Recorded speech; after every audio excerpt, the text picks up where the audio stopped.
This is Tilted Podcast.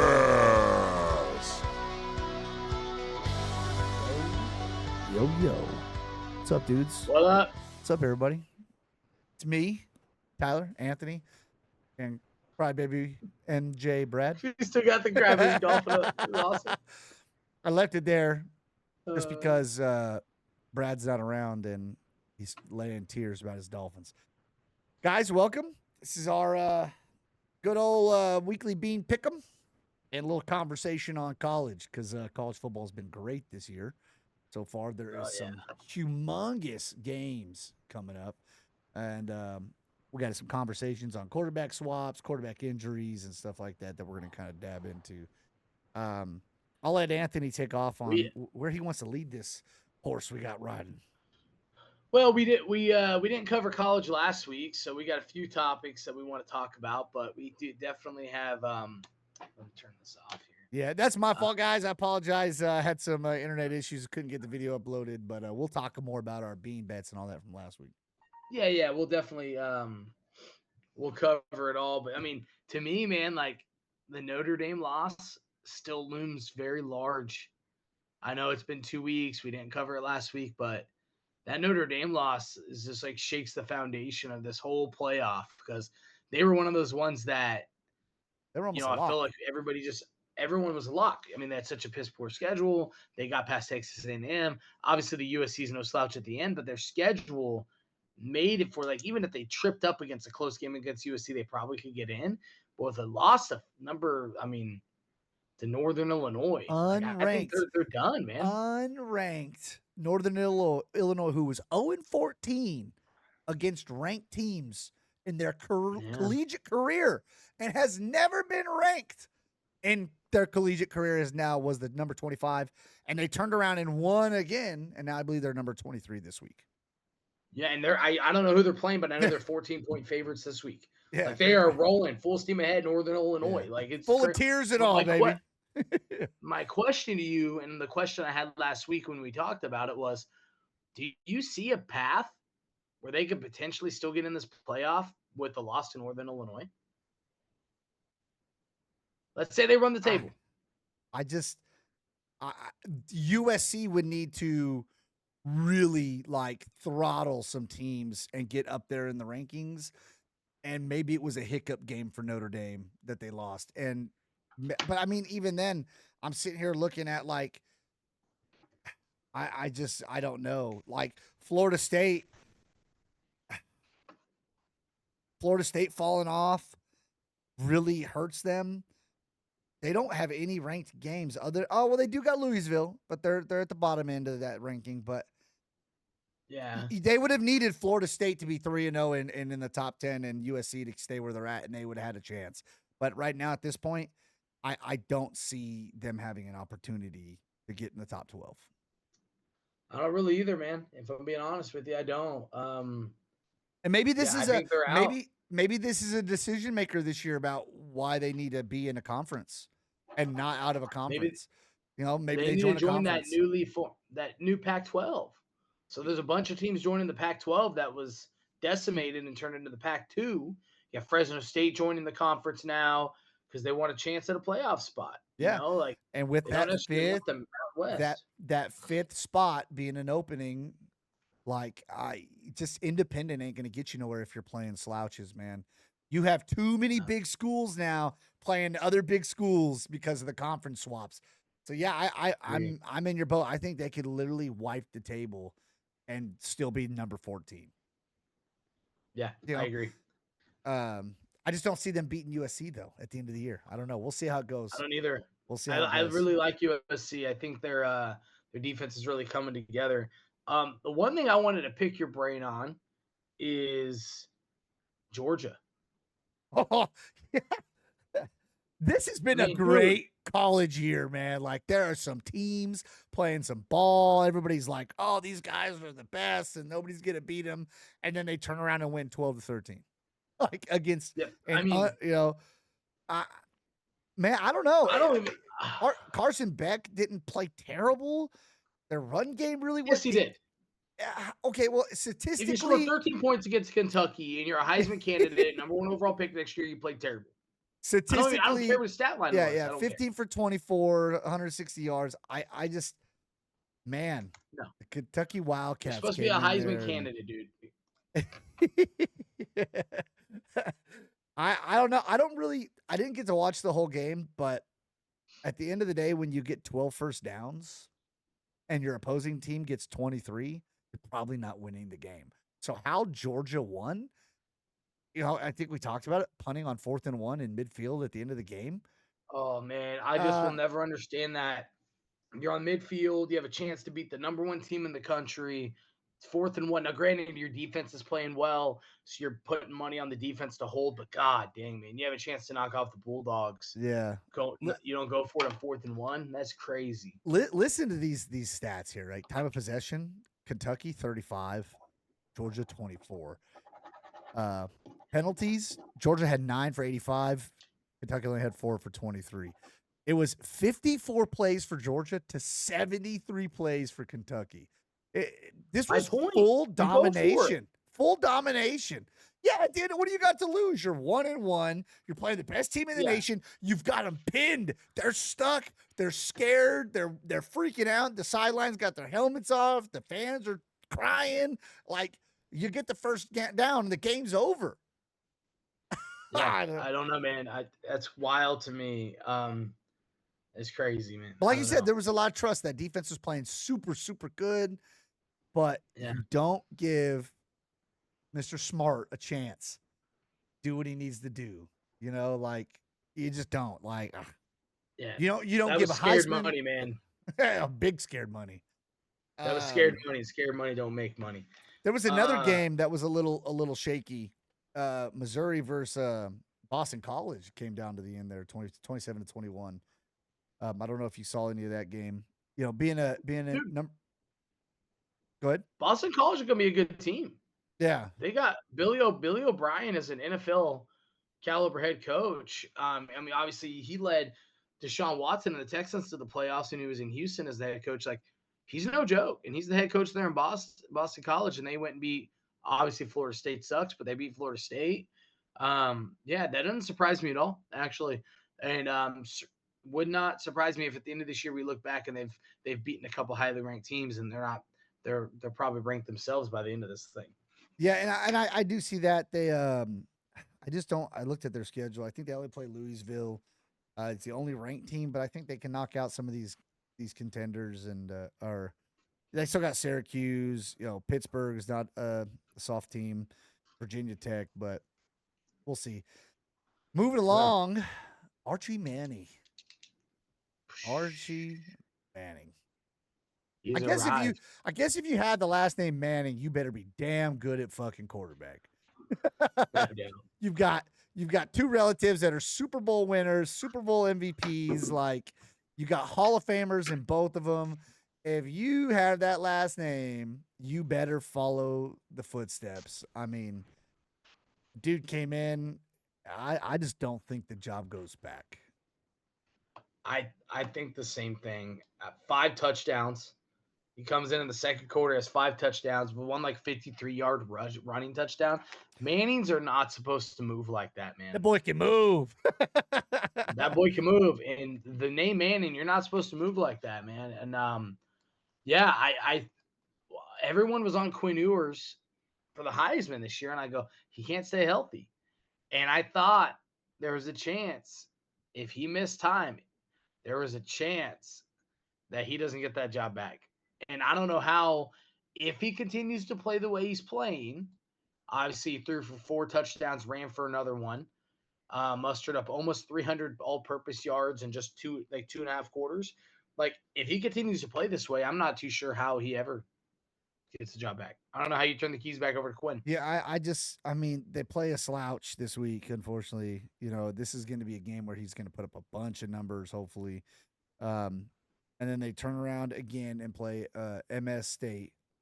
So it's 2 games back to back. They're just like, let him play ball. Let this guy get comfortable. And then they got to go play OU.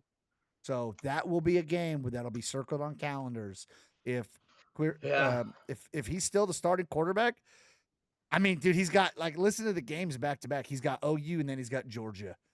So I guess this will be the time where we see is this guy really going to be the guy that's going to go to the NFL that can? Yeah, I think so, man. He looked good. He looks so good. He looked really good, and he can run. When a quarterback can throw that well and run, that's a problem. Yeah, I think we're going to know more here in about 2 weeks on where Sarkisian's head's at with Quinn, because my guess is they said Quinn's week to week. So my guess is that Quinn does not play the next 2 weeks because he got Louisiana Monroe and Mississippi State. You probably dog walk both of those teams, and then it's decision time against OU. Yeah, we're gonna know everything. We're gonna know everything we need to know. They have an off week between Mississippi State and OU, so it gives Quinn 3 weeks to get healthy. So really 4 because he missed. That's almost a month to get healthy. So I don't know. It would not surprise me at all if Archie Manning does not give that job back. Yeah, no, I don't disagree with you at all. I think we had something else we wanted to talk about. Some of the big games coming up. Was it from last week? I mean, we have a big news out of Ann Arbor, Michigan. Oh, yes. And I've only been screaming this since the preseason. And Alex Orji is the new starting quarterback of the Michigan Wolverines. I don't know what this means through the air and passing the ball. That is yet to be seen if he's capable of doing that in an efficient manner. But I definitely think this gets our run game going. And I definitely think this opens up lanes for Donnie Edwards and Mullins and Orji. And I think it slows the game down against USC this week. And I think this is exactly what the doctor ordered just in time for USC to roll into Ann Arbor on Saturday. Well, Mullings, man, where did this guy come from? Out of nowhere. He was third string last year, man. He had a really big play against Alabama in the Rose Bowl. It's just when you're behind Blake Corum and Donnie Edwards, you don't get that. Now they've always been a two-headed running attack, so it doesn't surprise me at all. Yeah. Well, Edwards carried the load with 17 for 82 yards, but Mullins right behind him with 15 for 153 yards.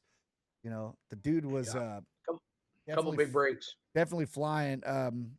I think when you're ahead in the game and you're throwing interceptions, it's crazy to me how that happens. So the move, I would agree with the move. The move makes sense for Michigan to move on to the guy you'd prophesize. Probably 2 weeks too late, man.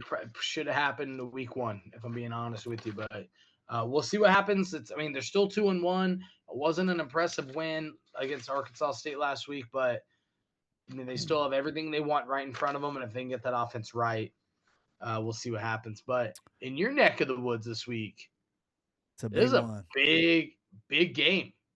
Tennessee's rolling in to play OU. I know you probably hear from like the locals and stuff like that. How are they feeling heading into this game?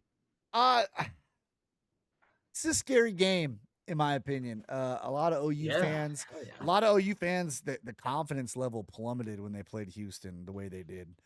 And then they turned around. They played. I think Tulane is a good team. They are 1-2, but I still think they're a good team. They've played some pretty tough opponents to start the year off. Kansas State and then OU, and they've been in the game in both of them most of the game. The OU one kind of hindered at the end. They started to take off a little bit. Jackson Arnold didn't look super crazy in that game against Tulane. The defense looks good. I don't know, man. Tennessee just in my opinion, this is where the wheels fall off for OU. I agree. I know they're 3-0, right? I mean, it doesn't get any easier. You got Tennessee. Next week you have Auburn.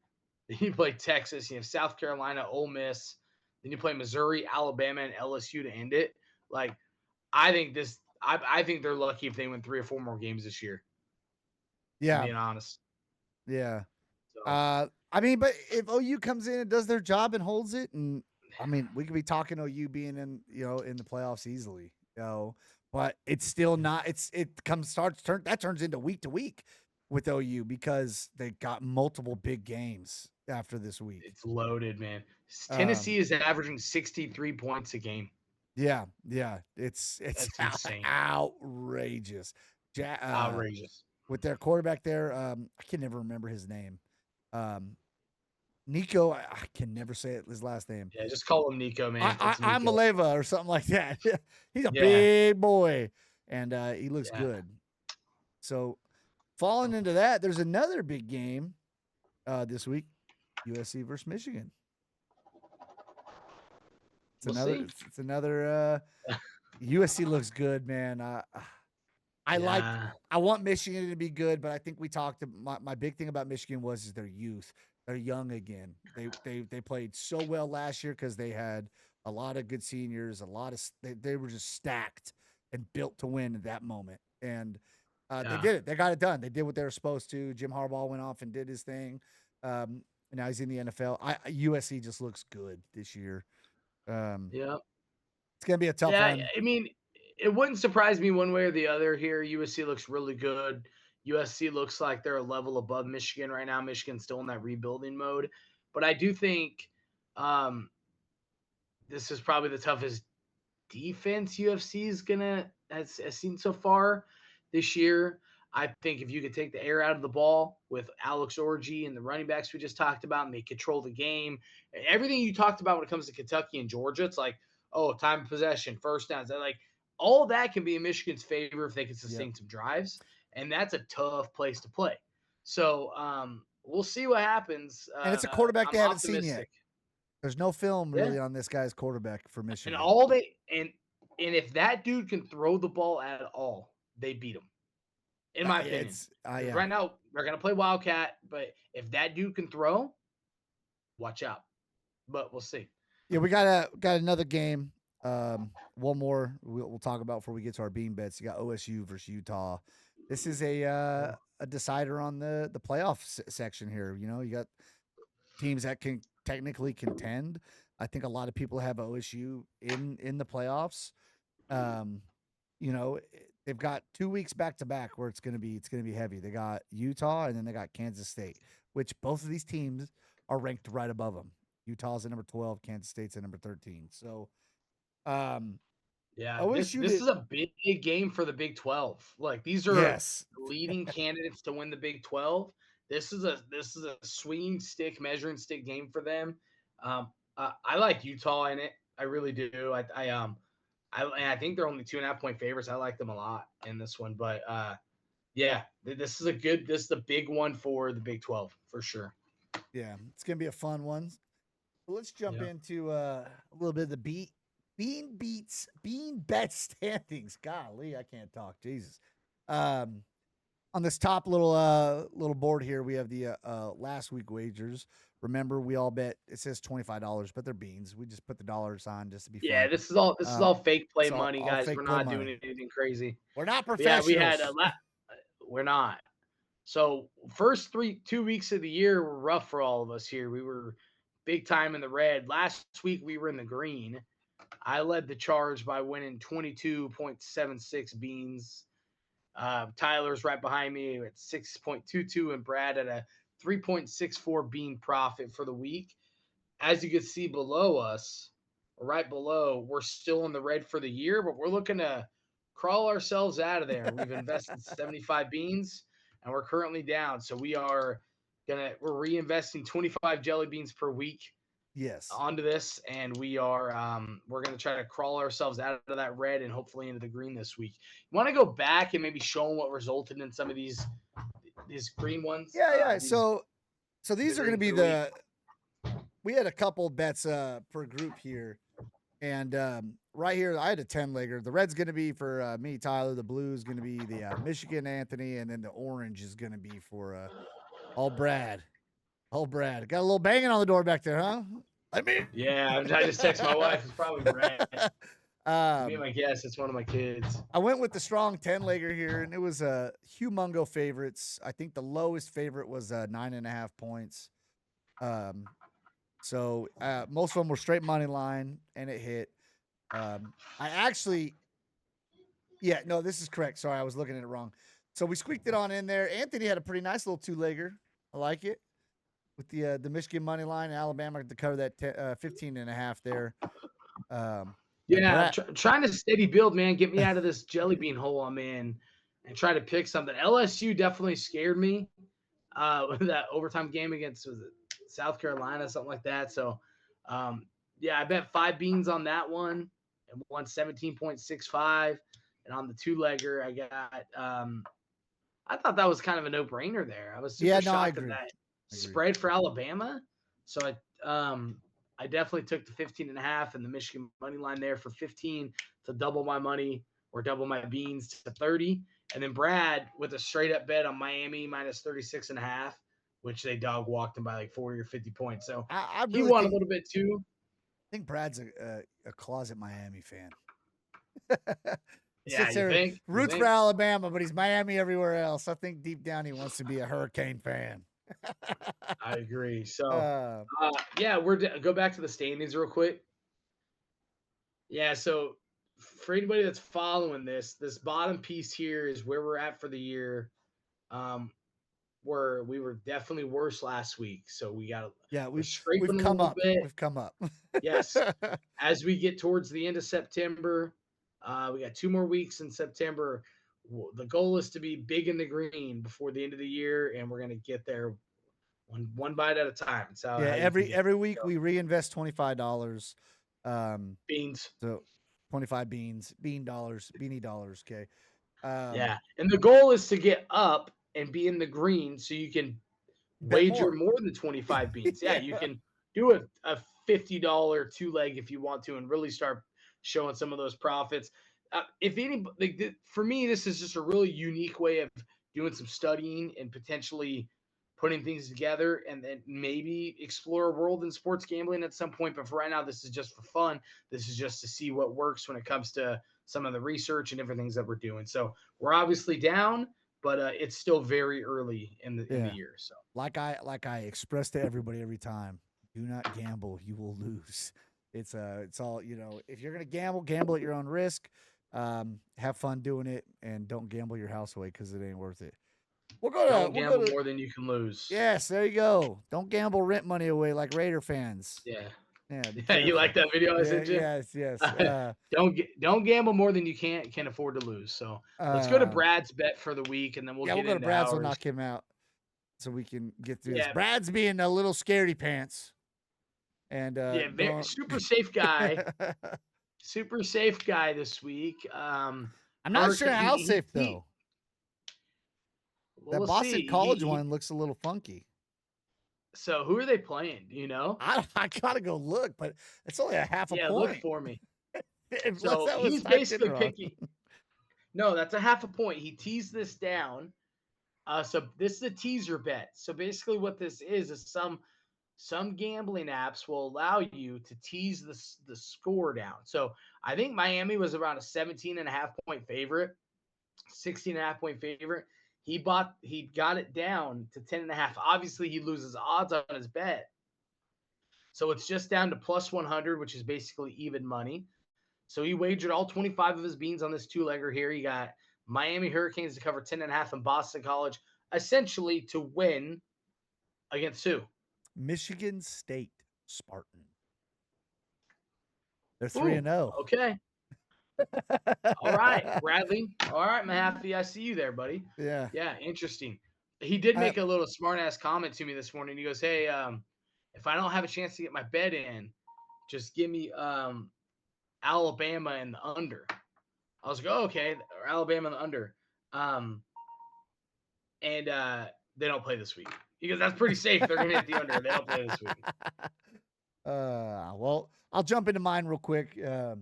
And we'll Sorry, talk I'm this just one doing over. my No, you're kids. good. That's why I'm jumping into mine. So I took another 10-legger because these are also a play it safe mode. A lot of these are big favorites to win. They should be big favors to win this week over their opponent. So this is more of the reason I have to go 10 legs, and I try to explain this to everybody, because the favorite is so high, you have to stack multiples to get that number to be a good pay. To be able to get it to a good payout. If I did a 5-legger on this, I actually I don't even think I'm in the green by more than like $4 beans. So I'd be wagering $20 for 4 beans. 20 beans for 4 beans, so not worth it. So I wanted to get a little higher. I'm wagering 20 beans here for 51.5 beans. I keep saying dollars because I'm dumb as shit. But here on the backside, got a little 5-legger. Now this one is saucy. So we're Saucy. saucy. I'm gonna take Michigan to come out. I do agree. I like USC, but I think Michigan can. The defense is good. I got Clemson to cover the 20.5. I got Notre Dame to cover the 28. I got Colorado. Everybody wants Colorado to lose. Shedeur Sanders, and man, give primetime his time. It's the most hated school right now in college football, I think, and it's because they act like the number 1 team in the nation, and they're not. Yeah, I think the cockiness gets to people, man. But Brad always gives me shit about Colorado because I picked him to win the Big 12. I don't think I've ever had him in one of my jelly bean bets. Not one time. Yeah, you did. have almost every week. You did. Whatever. You did. You had him last week for the money line, and they did win. Oh, I did, and I won. Yeah, did talking. Here, I got Texas to absolutely destroy here. I'm betting my 5 beans to get hopefully be in the green. 126.8 beans back. Be good. It would be a nice one. Let's go to Anthony. Anthony's got some fun ones in here as well. I sparked some excitement with the 10-leggers. Yeah, what I try to do here is I'm trying to play it safe, on ones where I like the number here. So that 3-legger right in the middle is one that I like a lot. I got Miami to cover 16.5, Ohio State, aka Brohio. If you've seen the documentary yet, I think they could definitely. I mean, I think they're playing Marshall this week, so I could see them winning 42-0, 49-0, things like that. Clemson to cover the 20.5, 15 beans will win me 104. The fun one, and it's like the smallest amount, but I think it's super fun because I think this is like the biggest game of the week, is Tennessee at OU. I did a same game parlay.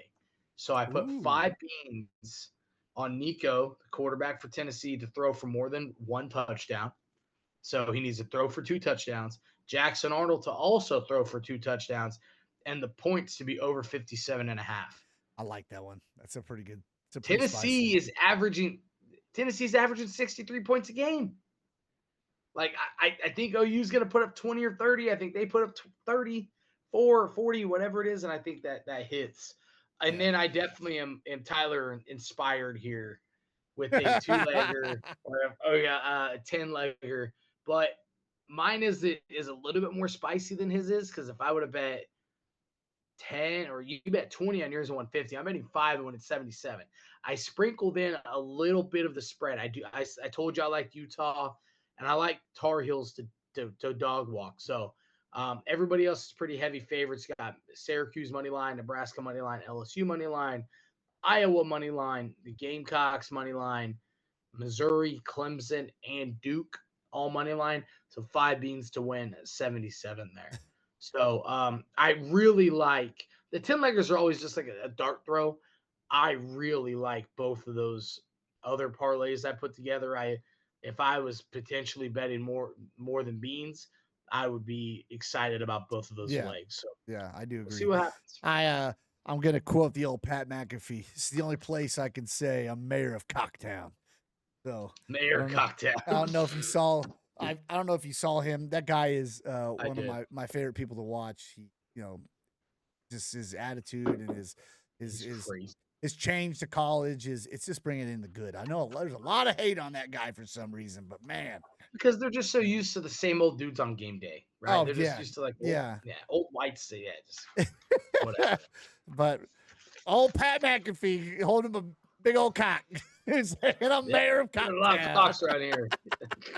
That's funny shit. Well, guys, thanks again for joining us. Yeah, man. Good luck to you on your jelly bean bets this week. We're let's hope we're all on the green. And if anybody likes, I mean, we also, if anybody's watching this, I know we're not big or anything right now, but shoot us feedback, man. Like, let me know what you like know what you don't like on these bets. I would love to see someone that follows along and gives me feedback on this 3-leg same game parlay. I know Yeah, go ahead. both these quarterbacks. Yeah, both these quarterbacks basically had 2 touchdowns a game. Sometimes more. There was one game where they had 1. This is passing touchdowns only, so Russians do not count. So yeah, it'll be super interesting. But I'm looking forward to seeing what the results hold this week. Make sure to subscribe, like, and follow, please. It helps us out a lot. Yeah. And if you want to comment, any wagers you're doing, we'd love to, read into them and we'll comment back on them. Heck yeah, man.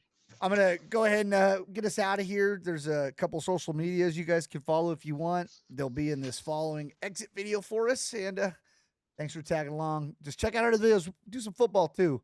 So if you like some parlay or some spreads, we conversate them as well. But thanks, guys, again. Brad, keep the tears running, baby. We'll see you. See you guys. Thank you for watching. We appreciate each and every one of you, and we hope you join us again.